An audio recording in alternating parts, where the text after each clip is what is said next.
Itu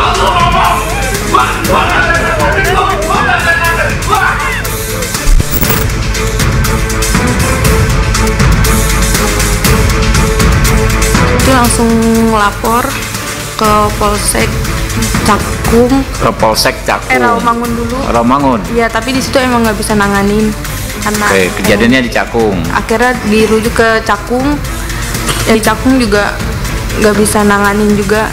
Kenapa yang Rawamangun menolak?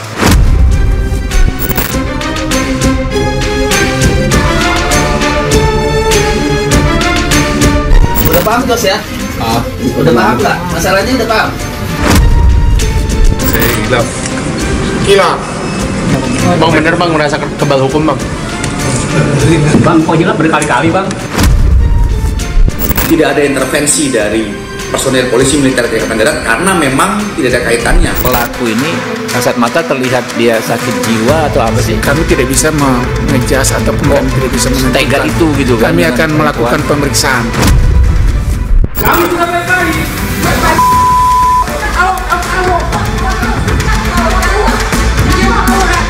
Atas nama pribadi dan keluarga memohon maaf yang sebesar-besarnya kepada Ananda Lutfi beserta orang tua.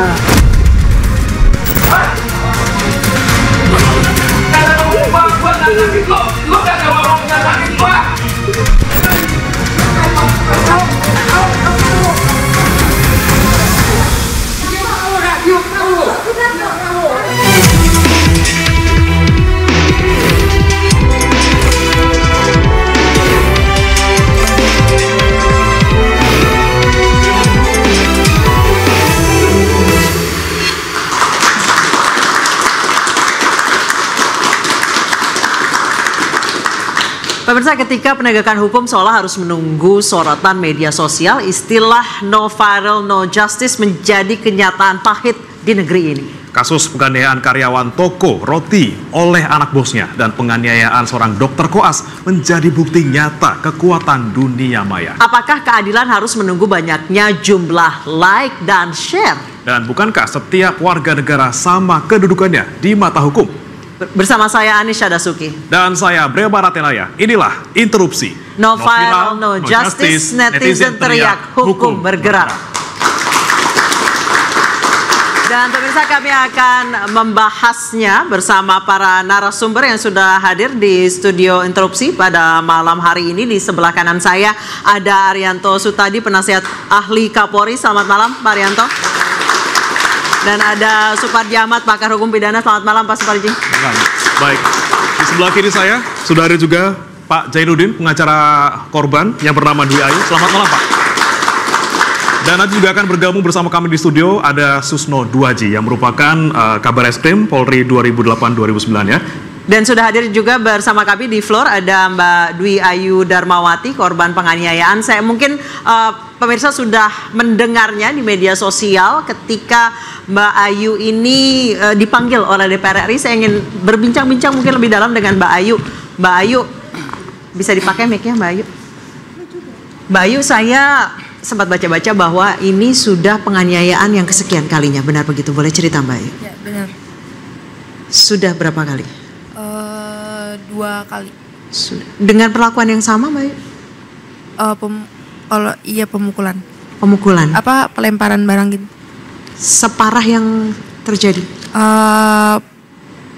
Parah yang viral ini. Lebih parah yang viral ini. Penyebab sampai ngamuk itu biasanya apa? Hal-hal sepele seperti itu Mbak? Iya betul. Biasanya apa?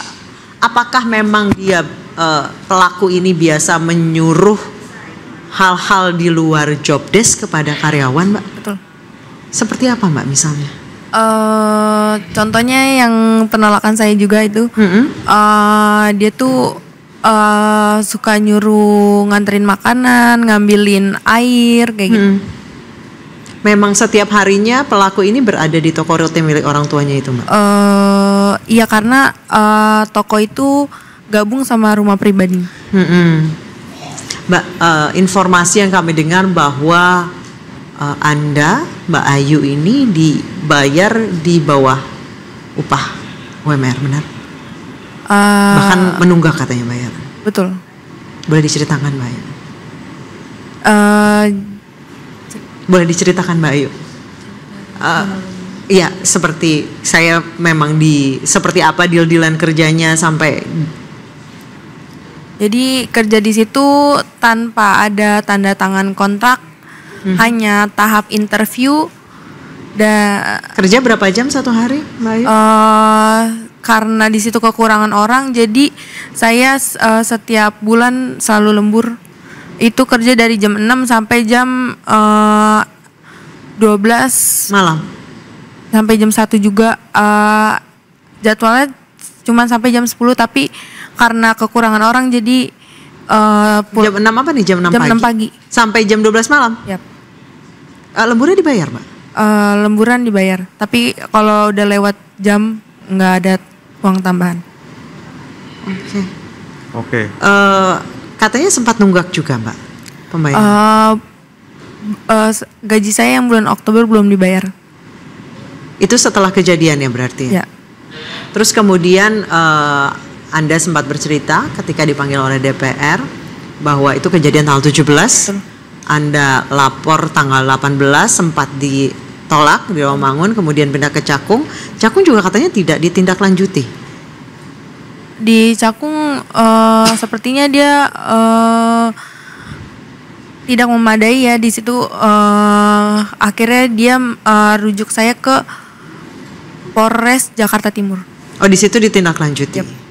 Terus Anda juga katanya sempat berganti pengacara, yang pertama itu dikirim oleh keluarganya. Yep. Anda tidak tahu itu awalnya dikirim? Nggak tahu. Jadi pas ini kejadian, beberapa hari kemudian ada seseorang yang nelpon saya, bilangnya dari LBH ya, atensi dari Polda. Karena saya nggak ngerti, jadi saya percaya aja. Terus saya juga sempat tanda tangan surat kuasa. Pas pertemuan kedua, si pengacara ini mengaku kalau dia disuruh oleh bos saya. Disuruh jadi pengacara? Yep.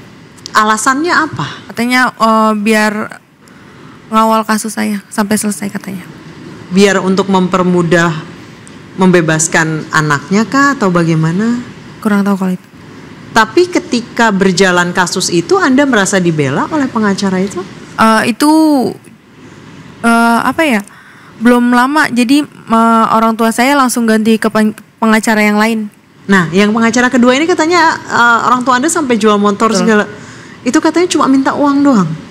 Iya, jadi pas pergantian pengacara yang kedua ini awalnya berjalan lancar aja, tapi setiap ada info dari polisi, dia datang ke rumah memberikan informasi, tapi meminta uang. Sampai mama saya habis-habisan duitnya, tetap dia minta duit karena mama udah nggak ada duit lagi, jadi mau nggak mau jual motor satu-satunya. Sampai habis berapa Mbak kalau boleh tahu? 12 juta. Tapi itu total keseruan, jadi bayarnya bertahap gitu. Setiap pertemuan gitu. Itu tiap pertemuan tuh meminta seperti itu. Betul.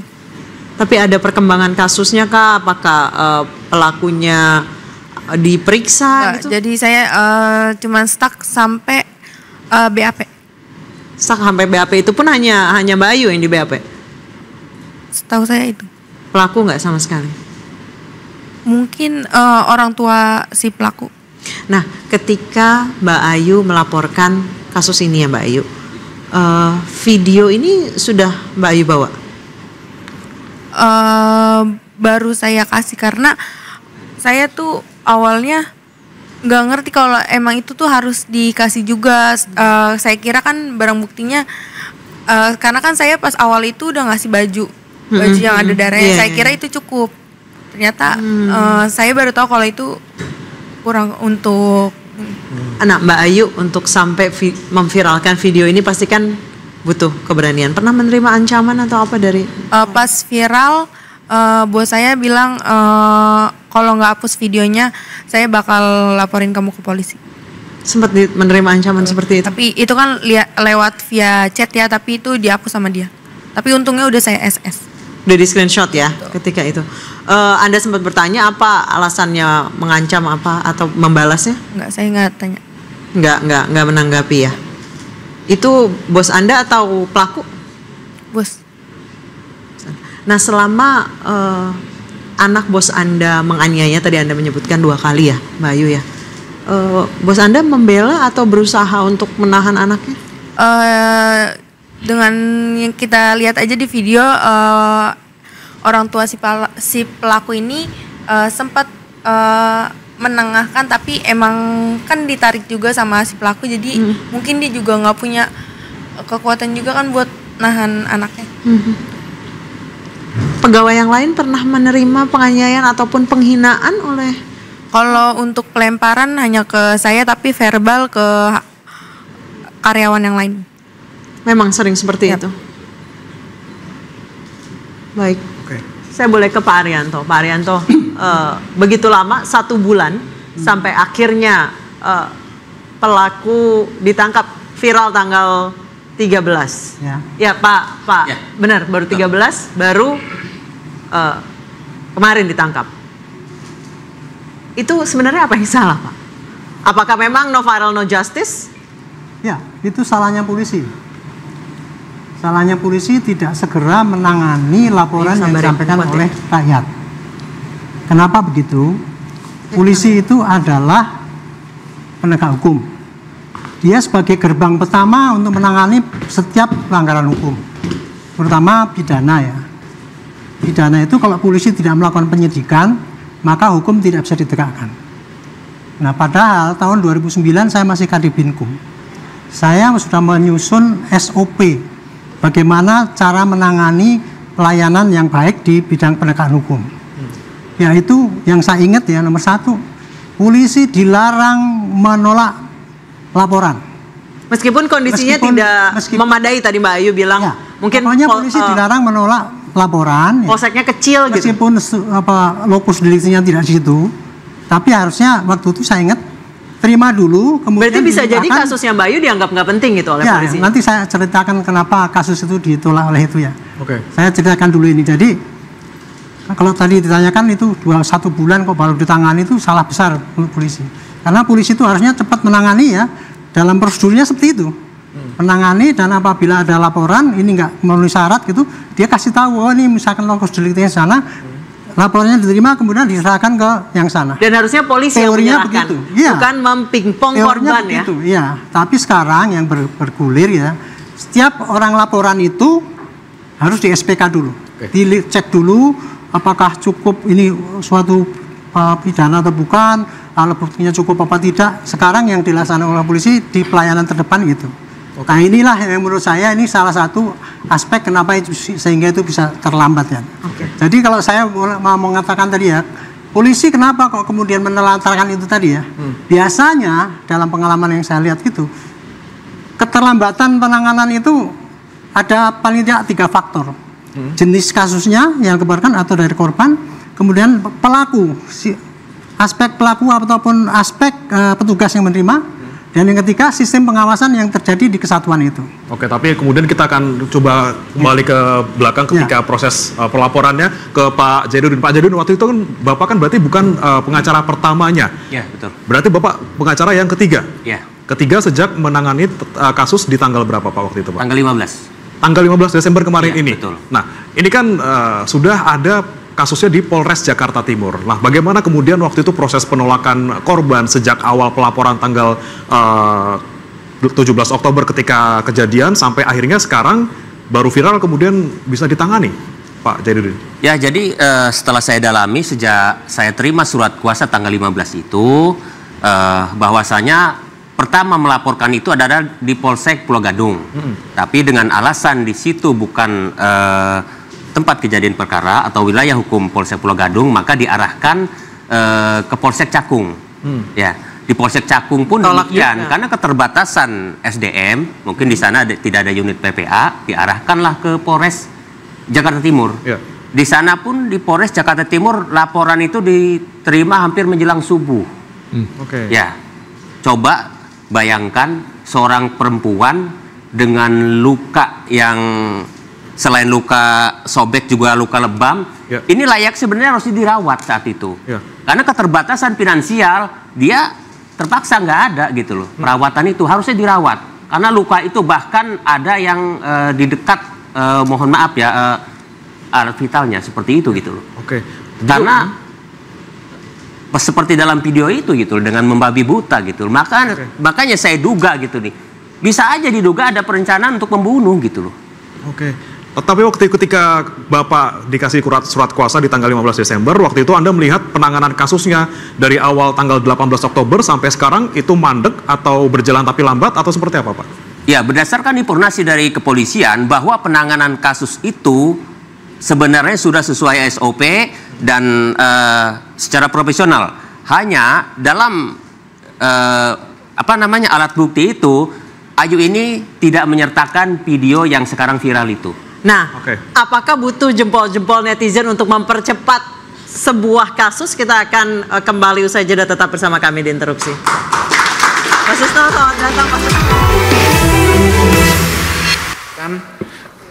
Dan kami dari Provinsi Jawa Timur berharap ada masukan, arahan, dan kami mohon maaf apabila dalam penanganan kami ada hal-hal yang kurang ataupun tidak layak kami lakukan, dan kami mendasari proses penyidikan ini sesuai dengan SOP yang berlaku di dalam proses penyidikan tindak pidana yang berada di Polri sesuai dengan Perkap dan Perkabareskrim. Demikian yang dapat kami sampaikan. Wassalamualaikum warahmatullahi wabarakatuh. Shalom, Om Santi Santi Santi Om. Waalaikumsalam warahmatullahi wabarakatuh.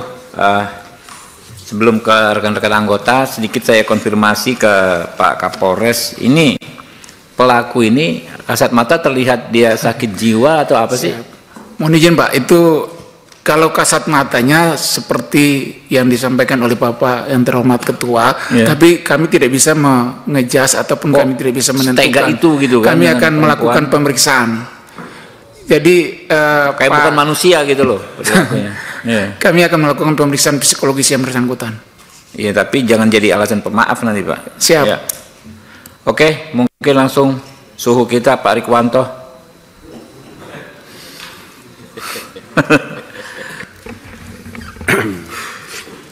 Terima kasih pimpinan.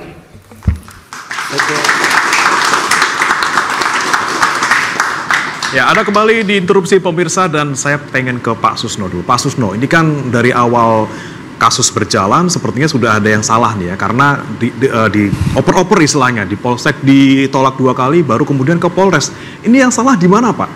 Ini saya sependapat dengan Pak Arianto ya, yang membuat Perkap itu konsep dari Bareskrim, kemudian saya kirim ke Binkum, Pak Arianto waktu itu Kadip Binkum, diselesaikan 2009.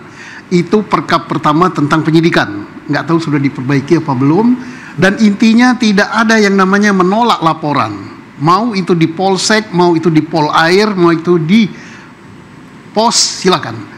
Tidak ada alasan, tidak ada tenaga, nanti diterima, selesai diterima, baru nanti kalau tidak ada tenaga naikkan Polres, tidak ada di Polres naikkan Polda, nggak ada Polda naikkan ke markas besar.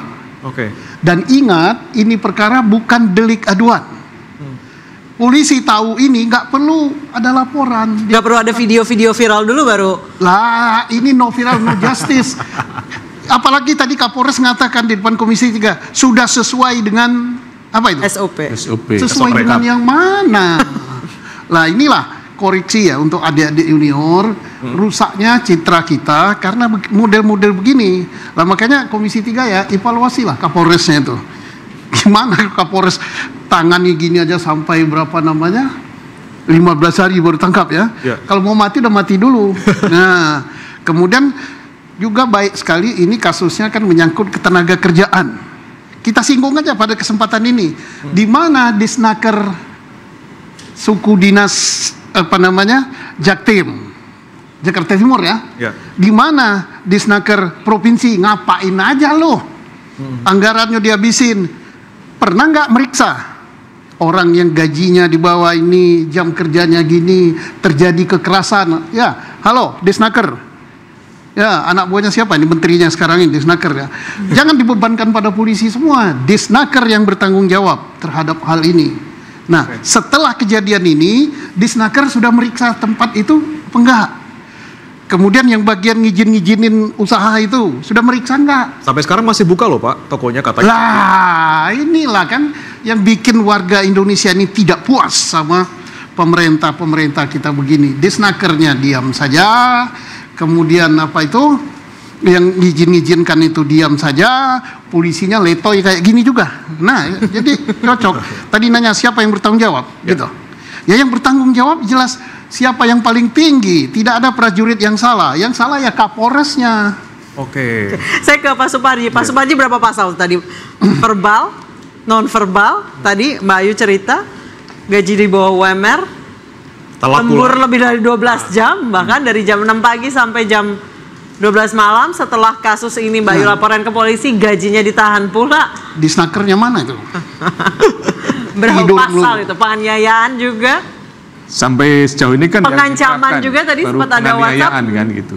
Bisa juga dengan pengancaman dengan ITE ya, termasuk juga kemudian kekerasan ya, terus juga tindak pidana yang lain ya. Menurut saya yang ini masalahnya sangat complicated ya. Pak Susno tadi mengatakan bagaimana peran Disnaker ya, yang kemudian pengawasannya, bagaimana kemudian kesejahteraan termasuk misalnya BPJS ketenagakerjaannya dipenuhi atau tidak gitu. Sebentar saya tanya, Mbak Ayu, BPJS ketenagakerjaan dan kesehatannya dibayarkan tidak? Nggak ada. Nggak ada BPJS kan? Nah, jadi setiap ada satu masalah muncul masalah baru banyak sekali. Jadi ini kemudian menyadarkan kita semua bahwa memang ternyata negara masih absen terhadap perlindungan terhadap lalai kan gitu. Negara lalai terhadap kasus ini. Setidaknya ada beberapa persoalan yang menarik, bagaimana pentingnya perlindungan pada korban gitu loh. Perlindungan bagaimana ketika dia melaporkan, sama sekali tidak ada perlindungan, dia harus mundar-mandir ke kantor polsek satu polsek yang lain, tidak ada perlindungan sama sekali. Pada sisi yang lain juga penting lagi bagaimana kemudian mengingatkan kita semua. Sekarang muncul sebenarnya asas baru gitu, no viral justice. Kalau dalam hukum pidana kan ada asas-asas hukum gitu. Ini menjadi satu asas hukum yang baru gitu. Meskipun ya tidak semuanya harus dengan diviralkan dulu, tetapi juga bahwa kecenderungan ketika diviralkan itu menjadi ada gerakan yang kemudian menyadarkan. Dan saya kira apa yang terjadi dalam kasus ini adalah sesuatu yang seharusnya tidak terjadi, karena perkara ini kan perkara yang sangat mudah sekali, perkara yang ringan gitu, bahkan bukan delik aduan ya. Jelas ya, lokusnya jelas, tempusnya jelas, pelakunya jelas, kemudian saksinya jelas, jadi tidak ada kesulitan sama sekali. Maka ketika memakan waktu sampai berhari-hari dan kemudian akhirnya meminta maaf tadi, itu menjadi satu pertanyaan. Ini ada diskriminasi dalam konteks penegakan hukum. Kasihan, bayangkan ini di Jakarta Timur perlakuannya seperti itu, apalagi di daerah-daerah terpencil. Bagaimana orang menerima laporan, kemungkinan sekali banyak diabaikan. Jadi adalah satu refleksi yang betul-betul jadi perhatian.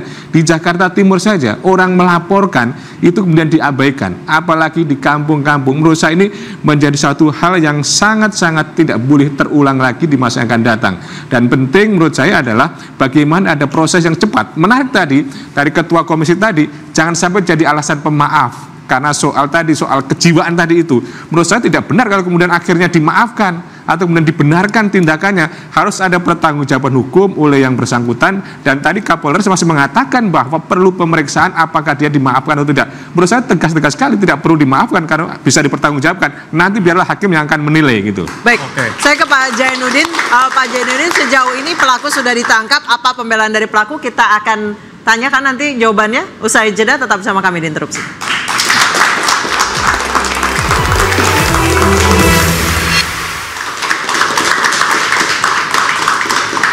Baik, terima kasih Anda masih diinterupsi. Saya ke Pak Jainuddin. Pak Jainuddin, setelah Anda berarti sudah pegang, Anda pengacara ketiga, sudah pegang kasus ini berapa lama Pak?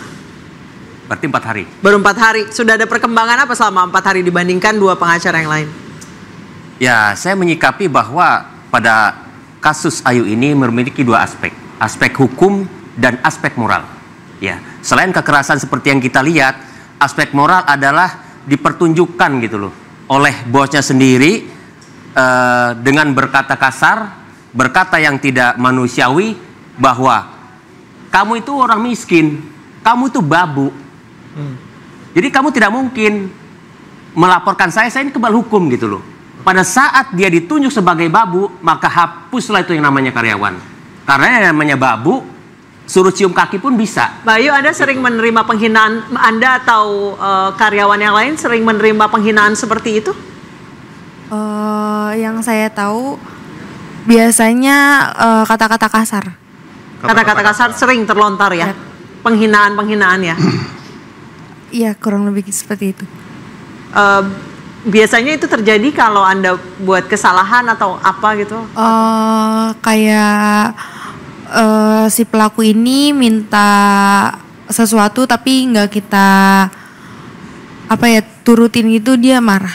Oke, tapi tidak hanya pelaku saja, ini ibu dan juga saudara yang lain juga sama seperti itu perlakuannya. Maksud saya ibu pelaku itu seperti begitu apa? Juga? Atau hanya pelaku saja? Pelaku aja. Pelakunya aja, tapi pelakunya juga kasar ke keluarganya atau sama saja apa seperti apa? Kurang tahu. Kurang tahu ya. Tapi ke karyawannya semuanya kasar dan sering menghina. Betul. Ya. Oke. Baik Pak, silakan lanjutkan. Ya, jadi saya ulang ya, begitu orang yang katanya karyawan bekerja di sana, sudah jelas jobnya itu dia tuh kasir, main jobnya, tapi disuruh suruh antar ke kamar pribadinya. Jadi begitu saya bilang karyawan dianggap babu, jadi si bos itu berhak memerintahkan apa saja. Itulah yang sangat disayangkan gitu loh. Pada saat dia ada penolakan, dianggap bukan karyawan, dianggap dia tuh babu, harusnya nurut saya gitu loh.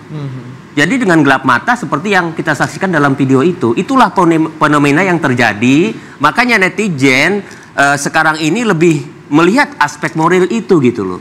Seperti itu. Oke. Saya mau ke Pak Susno dulu mungkin ya. Pak Susno, ini kan kita lihat ada yang salah sejak awal penyelidikan dan kemudian tadi Bapak juga bilang bahwa Kapolres Jaktim lah yang salah. Lalu seperti apa seharusnya yang dilakukan ataupun pembenahan apa yang harus dilakukan di dalam institusi Polri, Pak? Ya, Kapolresnya dievaluasi ya. Dicopot mungkin? Iya, kalau itu kan jelas. Tapi kan dievaluasi kesalahannya apa? Kesalahannya kan udah kasat mata, tidak menangani. Kalau dicopot itu ya jelas. Jangan sampai yang kayak Semarang kan tidak dicopot-copot. Kenapa harus dicopot? Supaya ini pelajaran untuk yang lain. Banyak loh yang ngantri mau jadi Kapolres. Kecuali yang pensiun aja yang nggak mau. Pak Susno mau jadi Kapolres juga, Pak? Udah tamat. Tapi ini tidak boleh dibiarkan ya. Terus yang kedua, saya sangat tertarik tadi gaji ditahan. Nah ini Kadisnakernya harus dicopot juga itu. Copot semua ini. BPJS dibayarkan ya. Banyak yang nanti mau jadi Kadisnaker. Nggak ada BPJS ya? Iya. Nggak ada. Di bawah BPJS, di bawah UMR dan sebagainya. Ini berarti negara tidak campur di dalam urusan ini. Tinggal ngapain aja kerjanya negara ini. Ada perusahaan gitu, ada perusahaan gitu. Nah, rakyat menuntut supaya itu ditutup. Sekarang kan belum ditutup. Ya. Ini perlulah reaksinya sementara atau kapan ditutup, dilihat dulu tingkat kesalahannya sejauh mana gitu kan. Kalau tidak jangan sampai nanti masyarakat marah gitu. Kalau masyarakat marah ya polisi lagi nanti yang gini. Nah, tolong ini yang nutup-nutup ini bukan polisi tapi Pemda. Ya. Baik, saya ke Mbak Ayu sebentar. Mbak Ayu, mau atau tidak sampai toko roti itu ditutup? Teman-teman Mbak Ayu masih di sana kan ya? Masih. Saya sih nggak mau karena kebanyakan yang kerja di situ sudah berkeluarga dan saya nggak tega kalau misalkan sampai toko itu tutup dan karyawan yang masih bekerja di situ nggak punya pekerjaan lagi. Mbak Ayu sudah berapa lama kerja di situ? 5 bulan. 5 bulan. Teman-teman berarti sudah cukup dekat ya? Situ. Dekat. Oke, jadi Anda hanya berharap bahwa hukuman saja untuk pelaku seperti itu? Betul. Oke, saya ke Pak Arianto. Pak Arianto setuju tadi dengan pernyataan Pak Susno bahwa ya dicopot-copotin aja nih semuanya yang tanggung jawab, Pak? Itu salah satu daripada yang termasuk dalam analisis saya. Saya teruskan ya tadi ya. Jadi polisi itu karena terlalu banyak laporan, Pak ya. Sementara jumlah polisi sangat sedikit. Itulah akibatnya, maka polisi kalau menerima laporan itu dia akan pilih-pilih mana yang dia dahulukan. Biasanya kriteria yang didahulukan itu adalah kalau dilihat dari kasusnya, kasus yang mendapatkan atensi dari pimpinan ataupun oleh publik. Itu nomor satu dulu. Makanya no viral no justice itu nggak salah juga ya Pak Arianto ya? Itu benar. Kenapa no viral no justice? Karena polisi yang mestinya cepat menangani, tapi tidak menangani sehingga penegakan hukum nggak berjalan kan. Saya teruskan ya. Jadi tadi kalau kasusnya atensi publik atau atensi pimpinan pasti didulukan, atau buktinya sudah lengkap pasti didulukan, atau apa ya? Saya lupa lagi. Atau yang kedua, dulu, Pak. Ya? Ada yang lapor punya uang dulu. Nah, itu faktor yang kedua. Yang kedua adalah dari faktor petugas. Petugas polisi 460.000 yang di lapangan itu beda-beda, Pak. Ada petugas yang bagus sekali, kualitasnya A gitu. Ada petugas yang profesionalitasnya itu kurang baik, ada petugas yang ele-elean, ada yang petugas mau kerja kalau ada imbalan, ada itu. Oke. Nah, itulah tadi yang terjadi. Yang ketiga, sistem pengawasan.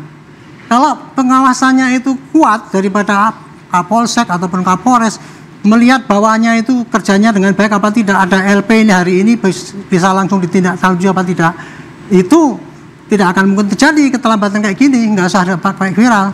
Tapi kalau pimpinannya itu kurang jeli gitu ya otomatis bisa terjadi seperti sekarang ini. Nah, makanya saran saya ngomong di sini tidak nyalakan instansi lain ya, tapi saya demi perbaikan polisi. Itulah kondisi polisi yang sekarang ini. Meskipun Bapak Kapolri sudah mencanangkan tuh program prioritas untuk pelayanan yang terbaik, tercepat, termurah, ada itu Pak. Jadi tadi yang saya katakan Perkap tahun 2009 itu ternyata masih ditindaklanjuti dengan Pak Kapolri sekarang ini, pelayanan harus cepat dan itu. Tapi kenyataannya kan di lapangan kan masih banyak sekali ini yang tertunda-tunda. Itulah makanya kalau saran kami itu Pak, benahi kembali yaitu orang-orang yang menangani itu jumlahnya dilipat gandakan sesuai banyaknya dengan bawa petugas, sehingga nanti tidak terlalu banyak yang disingkirkan gitu ya. Yang kedua, pahami itu perkap yang dulu sudah ada itu ya. Dulu pernah ada loh perkap itu bunyinya. Kalau perkara ringan 1 bulan harus selesai, sedang 3 bulan selesai, lebih berat lebih lama bisa. Katanya perkap itu sudah dirubah Pak Susno. Katanya perkap itu nggak ada. Akhirnya sekarang kan nggak ada batasan kan, bebas gitu. Nah terakhir mengenai sistem itu tadi Pak.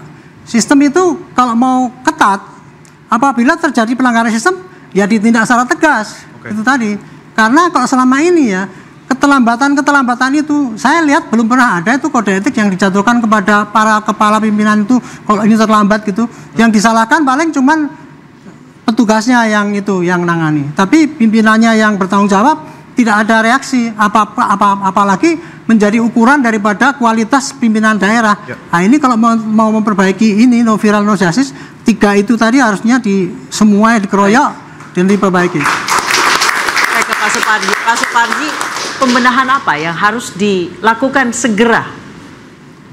Saya kira pembenahannya harus secara komprehensif ya, baik dalam konteks regulasinya, bagaimana ada pengetatan tentang penanganan satu perkara ya, secara limitatif dan imperatif harus jelas kapan selesainya. Dan kedua juga perlu adanya perlindungan kepada saksi, perlindungan pada korban gitu ya. Nah pada sisi yang lain juga perbaikan dalam konteks aparaturnya gitu ya, bagaimana pengawasan yang ketat ya, supaya ada merit sistemnya gitu ya, bagaimana promosi dan mutasi betul-betul memperhatikan prestasi ya, bukan karena koneksi, bukan karena faktor-faktor yang lain. Pada sisi yang lain juga pembenahan dalam konteks penerapan hukumnya. Dalam kasus ini menurut saya supaya menimbulkan efek jera ya, perlu ada pasal-pasal berlapis ya, tidak sekedar penganiayaan, tetapi tadi kita bahas perlunya penerapan pasal 310 misalnya tentang pelecehan verbal gitu ya, tentang penghinaan ya, tentang bagaimana dikatakan babu. Demikian pula bisa juga terapkan 335 KUHP tentang pelecehan verbal dengan kekerasan. Jadi setiap peristiwa itu bagaimana ada satu momentum yang digunakan untuk menjerahkan kepada pelaku dan menakut-nakuti supaya masyarakat yang lain tidak melakukan tentang itu. Dan juga penting menurut saya adalah bagaimana pembenahan dalam kultur kita, budaya kita, bagaimana ketika ada satu kasus itu tidak takut untuk melakukan laporan, tidak takut melakukan menjadi saksi dan sebagainya. Karena kalau ini kita cermati kan salah satu persoalan bagaimana mengumpulkan alat bukti, mengumpulkan atau menemukan para saksi-saksi itu. Jadi menurut saya dalam kasus ini banyak hal yang diperbaiki supaya kita sama-sama mencintai Polri ini betul-betul bekerja secara profesional. Kan? Tapi bagaimana kemudian kalau kalau misalnya kita mau lapor, ternyata orang yang dilaporkan orang kaya seperti itu, kita sudah di proses sekarang, tapi di persidangan ternyata bebas. Kita akan bahas sesaat lagi, tetap diinterupsi.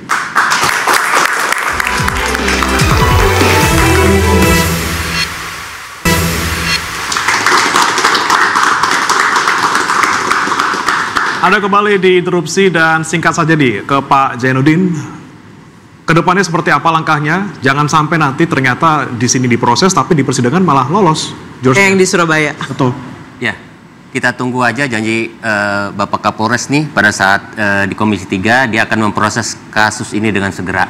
Jadi Komisi 3 pun mengatensi kasus ini sampai akan mengutus orangnya ke pengadilan seperti itu. Kita harapkan Ayu mendapatkan keadilan. Oke. Tapi kalau Mbak Ayu sendiri misalnya, kalau nanti ada permintaan damai dari pihak pelaku, apakah menerima? Kalau damai saya nggak akan terima, tapi sekarang saya sudah memaafkan si pelaku, tapi proses tetap harus berjalan. Oke, siap. Kayak saya ke Pak Susno. Pak Susno, singkat saja, 1 menit. Ini sudah seperti debat ya saya. Seperti apa Pak ke depannya kira-kira jangan sampai ini kemudian terulang kembali di kemudian hari? Ke depan ini pelajaran yang paling baik ya. Paling baik untuk Polri bahwa Kapolres harus mempunyai cara kontrol yang baik. Nah di sini kelihatan sekali Kapolres tidak bisa ngontrol perkara di Polresnya. Baru Kapolres ini. Apalagi kalau dia jadi, berarti dia tidak bisa jadi Kapolda loh. Jadi Kapolres saja nih nggak bisa dia. Nah terus yang kedua, pelajaran terbaik untuk pemerintah daerah Jakarta, termasuk Disnakernya. Sudah sekian lama gajinya tidak dibayar, terus BPJS-nya tidak ada, kemudian dan lain-lain tidak ada, dan sebagainya. Disnakernya masih tidur, bobok mimpi indah. Lah inilah pelayanan negara. Pelayanan negara, loh, fakta loh, pelayanan negara di Jakarta. Belum di daerah lain, Pak ya? Daerah lain mudah-mudahan lebih baik. Oke. Nah, terus satu lagi, saya mohon pasalnya, walaupun pasalnya dilaporkan yang 351, bisa masuk juga nih percobaan pembunuhan. Ya, oke. Baik, saya ke Pak Suparji. Pak Suparji, pembelaan apa sejauh ini yang bisa didapatkan oleh Ayu? Ya, pertama jangan sampai ada sindiran itu menjadi kebenaran ya. Melapor ayam hilang kambing. Karena sudah hilang motor, Pak. Melapor hilang motor. Sudah hilang motor. Jadi harapannya betul-betul hadir ya, penegakan hukum ini murni memberikan pelayanan kepada masyarakat kan itu. Kemudian yang kedua, bagaimana penegakan hukum ini betul-betul mampu mewujudkan keadilan korektif, keadilan rehabilitatif, dan keadilan restoratif ya. Bagaimana kemudian mampu memulihkan dan mampu mengembalikan keadaan korban. Dan yang ketiga, apresiasi kepada Mbak Ayu tadi bahwa telah memaafkan, tetapi proses hukum harus berjalan sebagaimana mestinya. Saya kira memang itu yang harus dilakukan, tetapi kemudian jangan sampai perkara ini berhenti karena faktor-faktor yang lain. Oleh karenanya, hukum harus betul-betul tegak ya, dan menjadi tugas kita bahwa memang kadang hukum itu runtuh, kadang hukum itu adalah miring, kadang hukum itu adalah bengkok. Tugas kita semuanya adalah menegakkan hukum itu tegak sebagaimana mestinya.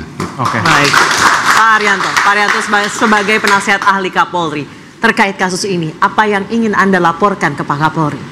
Saya sudah laporkan kemarin-kemarin, tapi saya sini akan menutupnya begini ya. Medsos apa itu? No viral itu adalah suatu bagian bentuk daripada kontrol masyarakat kepada kinerja polisi.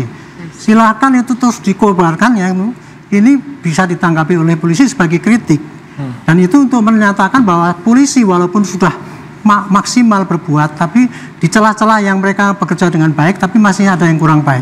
Mudah-mudahan ini viral ini bisa menjadikan cambuk bagi polisi untuk memperbaiki sistem yang terdepan, yaitu perlu di SOP-nya dirubah supaya tidak dari pandangan polisi tapi dari pandangan yang dilayani. Dan kedua, kenakan sanksi tegas kepada kesatuan terdepan supaya ini tidak terjadi di tempat-tempat yang lain dan dalam waktu singkat polisi bisa memperbaiki kinerjanya. Saya kira dua itu yang penting untuk masuk. Oke. Baik, terakhir saya ke Mbak Ayu. Mbak Ayu, ada mungkin sesuatu yang ingin Anda katakan ke pelaku mungkin? Atau ke bos Anda? Untuk pelaku semoga kejadian ini tidak terulang kembali, tidak dilakukan kembali. Itu aja sih. Ya, ke bos Anda mungkin? Nggak perlu. Oke, semoga mungkin kedepannya bisa menjadi pelajaran ya. Ini bisa menjadi viral, kemudian diproses hukum kedepannya supaya tidak ada kejadian seperti ini lagi tentunya. Memang kita harapkan no viral, no justice itu tidak menjadi momok di sistem penegakan hukum di Indonesia. Tapi para jempol-jempol netizen bagaimanapun masih dibutuhkan. Iya, itu yang kita butuhkan sekarang untuk menegakkan keadilan di Indonesia. No viral, no justice. Demikian interupsi. Saya Beriman Atinaya. Saya Anisha Dasuki. Kita jumpa lagi minggu depan. Sampai jumpa.